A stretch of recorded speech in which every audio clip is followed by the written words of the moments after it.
Bonjour et bienvenue. Aujourd'hui, on va s'intéresser à une histoire assez fascinante, celle d'un combat contre un ennemi minuscule mais absolument dévastateur pour les élevages de porcs dans le monde entier. C'est l'histoire du circovirus porcin de type 2. Mais c'est surtout le récit d'une victoire, d'une vraie avancée scientifique qui a complètement changé la donne.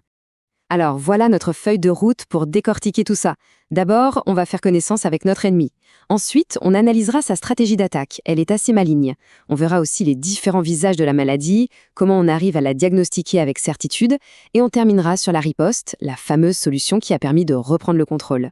Bon, rentrons dans le vif du sujet. Qui est-il, cet agent pathogène qui a donné tant de fil à retordre? C'est le moment de faire les présentations officielles. Son petit nom, c'est le PCV2, pour circovirus porcin de type 2. C'est lui et lui seul qui est derrière tout un éventail de maladies qu'on regroupe sous le nom de PCVAD. En gros, c'est l'ennemi public numéro 1 dans cette histoire. Alors, qu'est-ce qui le rend si spécial et, disons-le, si redoutable? Eh bien, c'est un tout petit virus à ADN, mais sa grande force, c'est qu'il est non enveloppé. C'est un peu comme un tank miniature. L'absence de cette enveloppe fragile le rend incroyablement résistant dans le milieu extérieur. Il peut survivre des jours et des jours sur des surfaces, ce qui rend son élimination d'un élevage vraiment compliqué. C'est un adversaire coriace. Ok, maintenant qu'on a sa carte d'identité, voyons comment ce petit virus si costaud s'y prend pour faire des dégâts.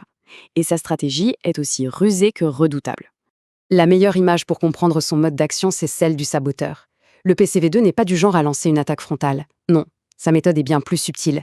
Il s'infiltre dans l'organisme et, de l'intérieur, il désactive méticuleusement le système de sécurité de l'animal, son système immunitaire. Il le laisse sans défense, comme une forteresse dont on aurait neutralisé tous les gardes en silence. Son plan se déroule en 3 actes. D'abord, il vise les chefs d'orchestre du système immunitaire, les cellules sentinelles, comme les macrophages. Ensuite, une fois qu'il les a infectés, il s'attaque aux troupes d'élite, les lymphocytes, et il les anéantit. C'est ce qu'on appelle la déplétion lymphocytaire. Le résultat final, c'est une immunosuppression massive, l'animal est incapable de se défendre correctement. Et c'est là que le vrai problème commence.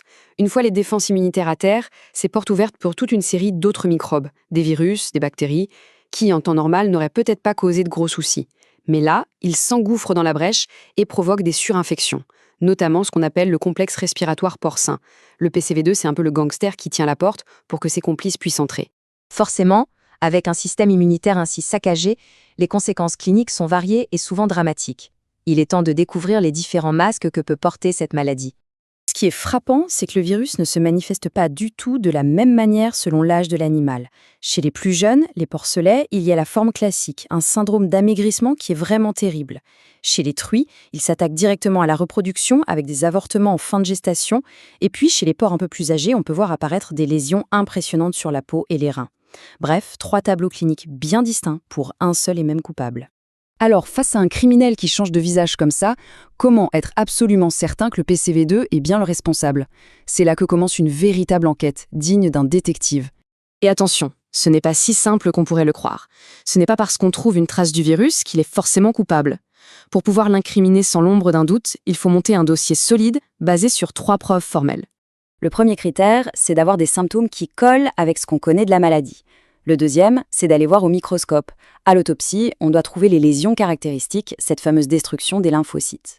Et enfin, le troisième critère, c'est la preuve ultime, l'arme du crime. Il faut prouver que le virus est bien présent physiquement au cœur de ces lésions. C'est l'association de ces 3 éléments qui permet de dire « c'est lui ». Et ce point est absolument fondamental.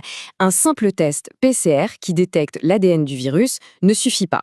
Pourquoi ? Parce que beaucoup de porcs sont porteurs du virus sans jamais être malades. Ils vivent avec. Donc, une PCR positive toute seule, ça ne veut rien dire. C'est vraiment la triangulation des 3 preuves qui fait foi.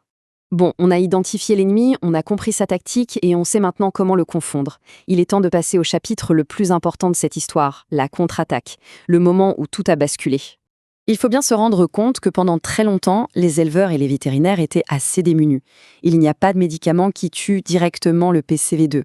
La seule chose à faire, c'était de gérer les conséquences, traiter les surinfections bactériennes avec des antibiotiques et essayer de renforcer au maximum la biosécurité de l'élevage.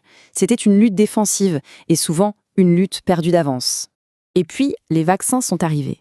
Et là, l'impact a été tout simplement spectaculaire. C'est un avant et un après.